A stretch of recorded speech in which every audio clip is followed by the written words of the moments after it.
Salah satu dampak yang nyaris dirasakan Komisi Yudisial karena efisiensi anggaran adalah sulitnya menyeleksi calon hakim agung. Namun setelah KY melakukan rapat dengan Komisi 3 DPR Rabu hari ini, KY kembali mengalokasikan biaya seleksi hakim agung. Selain itu, kebijakan efisiensi anggaran juga berdampak pada transfer ke daerah. Untuk membahasnya, sudah bergabung bersama kami anggota Komisi Yudisial Bin Ziyad Qaddafi atau Pak Qaddafi dan juga pakar otonomi daerah Prof. Jo Hermansyah Johan. Selamat malam Pak Qaddafi, Prof. Jo. Selamat malam Mbak Zulfia. Baik, Pak Qaddafi, saya ke Anda dulu. Kenapa KY hampir tidak bisa menyeleksi calon hakim agung? Iya Mbak, jadi kita kan memang berdasarkan DIPA ya, di tahun anggaran 2025, itu awalnya kita mendapat alokasi anggaran 184 miliar. Tetapi kemudian berdasarkan Impres nomor 1 tahun 2025 tentang efisiensi belanja, yang kemudian ditindaklanjuti ya oleh Surat Menteri Keuangan tanggal 24 Januari 2025, Komisi Yudisial terkena efisiensi sebesar 100 miliar rupiah. Jadi anggaran yang tersisa itu hanya 84 M atau efisiensinya untuk KY itu mencapai 54% lebih gitu. Nah, sementara sebagai lembaga yang diatur di dalam konstitusi, Komisi Yudisial mendapatkan beberapa mandat tugas konstitusional yang sangat jelas. Salah satunya yang paling jelas di pasal 24B ayat 1 Undang-Undang Dasar 45, itu Komisi Yudisial memiliki kewenangan untuk mengusulkan pengangkatan hakim agung atau seleksi hakim agung. Nah, ini tugas konstitusi yang tidak bisa kita hindari karena dari waktu ke waktu akan selalu ada hakim agung yang berhenti karena sudah mencapai usia pensiun atau karena alasan-alasan lain ya. Misalnya ada beberapa yang kemarin dipidana begitu. Di samping juga kebutuhan organisasi Mahkamah Agung melihat tren ya penanganan perkara. Jadi untuk keahlian tertentu kadang-kadang ya misalnya belakangan Mahkamah Agung meminta jumlah hakim agung yang lebih banyak untuk mengisi kamar tata usaha negara khususnya untuk hakim agung pajak begitu Mbak. Oke Pak Qaddafi, tapi sebelum akhirnya ada realokasi anggaran lagi atau rekonstruksi anggaran yang dilakukan di DPR hari ini, kenapa KY sempat berpikir ketika harus melakukan efisiensi maka item untuk biaya atau anggaran seleksi calon hakim agung justru itu yang dikurangi besar-besaran atau bahkan ditiadakan? Karena standar yang tidak bisa kita negosiasikan Mbak. Kita punya tugas untuk merekrut para penentu ya arah hukum di negara ini, orang-orang yang akan mengisi jabatan strategis di lembaga yang merupakan benteng terakhir bagi pencarian keadilan. Jadi proses seleksinya itu memang sangat komprehensif ya, melibatkan banyak tahapan, mulai dari seleksi administrasi ya, kita juga kadang-kadang perlu melakukan talent scouting ke berbagai daerah untuk menggugah minat orang-orang terbaik ya di bidang hukum untuk mengikuti seleksi. Kemudian ada tes-tes yang harus dilalui Mbak. Misalnya tes mengenai kepribadian gitu, yang itu memang harus ditempuh, dijalankan oleh lembaga yang sangat profesional yang memiliki keahlian di bidangnya. Kemudian ada juga tes kesehatan. Ini kan kita juga nggak mau kalau hakim agung yang kita rekrut orang yang punya kendala kesehatan sehingga ketika nanti menjabat tidak optimal dalam menjalankan tugasnya. Standar tes kesehatan buat mereka itu ya sama halnya seperti standar bagi pejabat publik lainnya, termasuk juga presiden. Jadi kita memang harus kemudian merequire mereka untuk menjalani tes kesehatan di RSPAD, yang itu biayanya juga tidak kecil. Di samping juga penelusuran rekam jejak, ini juga sangat penting Mbak untuk mengetahui bahwa orang-orang yang akan kita rekrut adalah orang-orang yang punya catatan positif ya, punya integritas yang baik dan seminim mungkin punya catatan buruk. Jadi biasanya untuk setiap calon hakim agung, Komisi Yudisial akan menurunkan tim ya. Ada yang ke rumah, ada yang ke kantor gitu ya. Untuk kalau yang ke rumah kita menelusuri harta kekayaannya, lihat laporan harta kekayaan penyelenggara negaranya atau LKPN-nya, kita benturkan pada kenyataan di lapangan. Ke kantor ya kita akan bertemu dengan stakeholders yang memahami Ya, kinerja orang yang bersangkutan untuk Pak tahu Kadafi. standar integritas maupun kompetensinya. Begitu, Mbak. Jadi sebelumnya KY berpikir daripada harus mengurangi kualitas dalam penyeleksian calon hakim agung, mendingan ditiadakan saja untuk tahun ini, begitu ya Pak? Betul, betul. Dan Tapi kan ya pada tentu saja akhirnya kami ada solusi dari DPR hari ini, katanya harus tetap untuk dilakukan seleksi calon hakim agung. Dan pada akhirnya juga anggarannya tetap dimunculkan tapi berkurang. Nah pertanyaan saya Pak, apakah dengan berkurangnya anggaran sekarang jadi 3,5 sekian dari awalnya itu dialokasikan 5 miliar ya seharusnya. Apakah nanti kualitasnya jadi akan terpengaruh? kita usahakan untuk kalau soal kualitas kita nggak mau betul-betul mengurangi sama sekali begitu ya. Tapi kita akan coba tetap lakukan beberapa efisiensi. Jadi untuk hal-hal yang kita bisa selenggarakan secara online menggunakan teknologi informasi gitu ya, kita akan optimalkan di aspek tersebut. Tentu saja dengan berbagai requirement tambahan gitu untuk memastikan bahwa integritas prosesnya itu tidak terganggu gugat. Dan thanks to rekonstruksi anggaran oleh Direktorat Jenderal Anggaran ya per 11 Februari 2025, Komisi Yudisial sekarang pagunya itu menjadi 109 miliar ya. 109 miliar 800 juta sekian gitu. Itu bertambah 25 miliar 300 juta. Jadi dari angka yang sebelumnya di efisiensi 100 juta, sekarang efisiensinya hanya sekitar 74 miliar. Dari 100 miliar jadi 74 miliar. Jadi efisiensinya jadi tidak sebesar yang di awal ya. Oke, saya pindah dulu ke Prof. Jo. Prof. Jo, sekarang kita berbicara soal dampak efisiensi kepada pemerintahan daerah. Kita tahu pemerintahan daerah selama ini menerima dana alokasi umum, dana alokasi khusus. Nah dengan adanya kebijakan efisiensi ini, dampak yang paling akan terasa untuk pembangunan di daerah itu apa, Prof. Jo? Ya, daerah itu, Mbak Sylvia, tergantung banyak kepada dana transfer dari pusat ya, juga kepada dana alokasi khusus di AK ya, yang dengan dana-dana itu maka daerah bisa menggerakkan pemerintahan dan menjalankan pembangunan.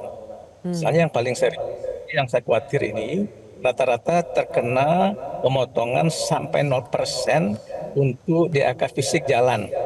Ya. Jadi ini nanti jalan-jalan kita di daerah yang juga kondisinya sekarang itu juga banyak yang buruk ya, apalagi ini sudah musim hujan ya. Nah, jadi kalau memang dipotongnya sampai 0% berarti tidak ada pemeliharaan jalan. Nah, dengan demikian maka tentu akan mengganggu transportasi atau produksi masyarakat untuk membawa distribusi barang ya. Nah, ini kan juga sangat merugikan nanti kepada perkembangan pertumbuhan ekonomi daerah.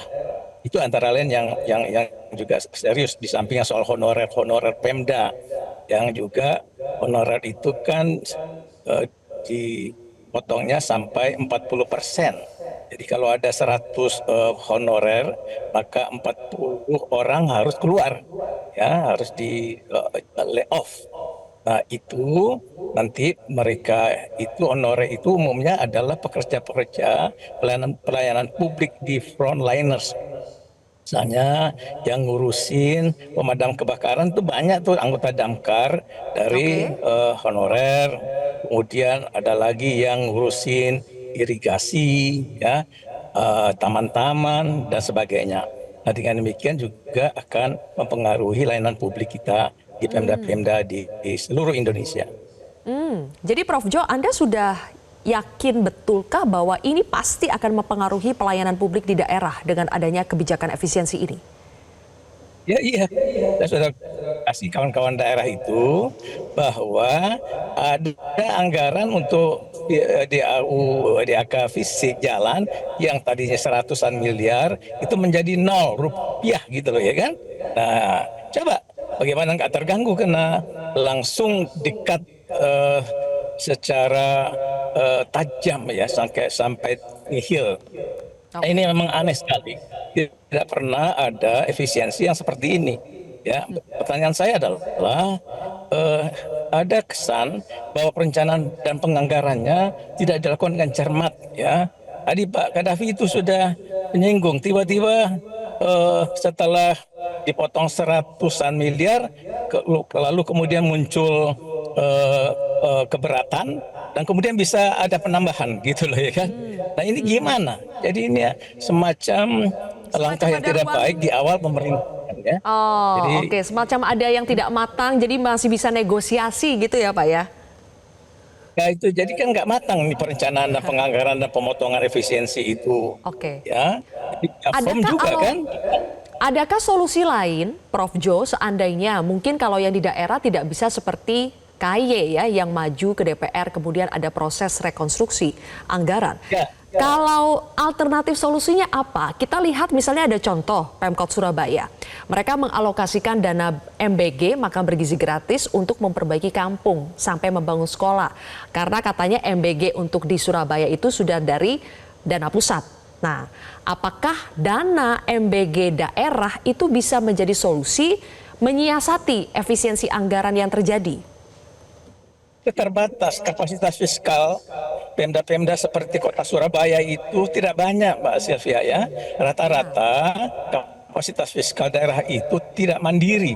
Surabaya termasuk yang mandiri misalnya ya, termasuk Kabupaten Badung di Bali ya, Tangerang Selatan di Banten. Tetapi rata-rata 60-an sampai 70% daerah kita itu kekuatan fiskalnya terutama kabupaten kota itu tidak mandiri. Jadi sangat bergantung ya kepada dana transfer. Jadi nggak ada kelebihan-kelebihan tadi MBG itu ya, punya MBG mengalokasikan yang bakal bisa mengalokasikan MBG dari APBD itu daerah tertentu yang punya PAD tinggi.